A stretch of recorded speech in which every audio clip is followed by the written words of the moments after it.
আসসালামু আলাইকুম প্রিয় শিক্ষার্থী, বিক্রিয়া একাডেমির পক্ষ থেকে তোমাদের সবাইকে আন্তরিক শুভেচ্ছা ও স্বাগত। আজ আমি তোমাদের নবম দশম হিসাব বিজ্ঞানের অধ্যায় 2 এর একটি টপিক নিয়ে আলোচনা করব। টপিকটির নাম হচ্ছে হিসাব সমীকরণ। কি বললাম? টপিকটির নাম হচ্ছে হিসাব সমীকরণ।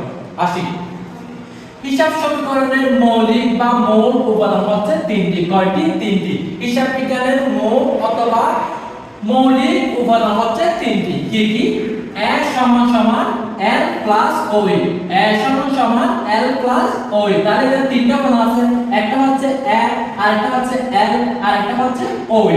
ঠিক আছে, এখন আসি হিসাব সমীকরণের বর্ধিত উপাদান 6টি। কি বললাম? হিসাব সমীকরণ এটাকে এই যে উপরে যে সমীকরণটা আছে, অর্থাৎ যে উপরে যে তিনটি উপাদানগুলো আছে l সমান l প্লাস ওই, এটাকে এই সমীকরণটাকে যদি আমরা আরো বিস্তারিত ভাবি তাহলে 6টা উপাদান পাবো।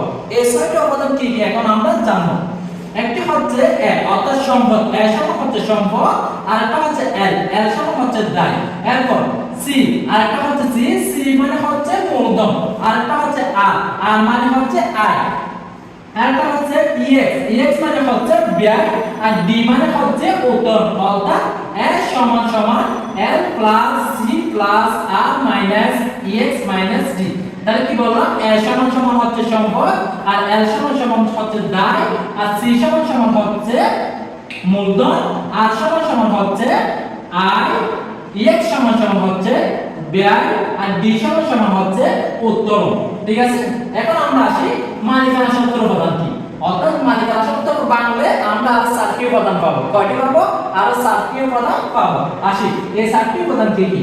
ও ই যে কথা ই সেম কথা, ও ই মানে হচ্ছে c plus r minus ex minus d। ঠিক আছে, কি বললাম? ও ই সমান সমান c plus r minus ex minus d।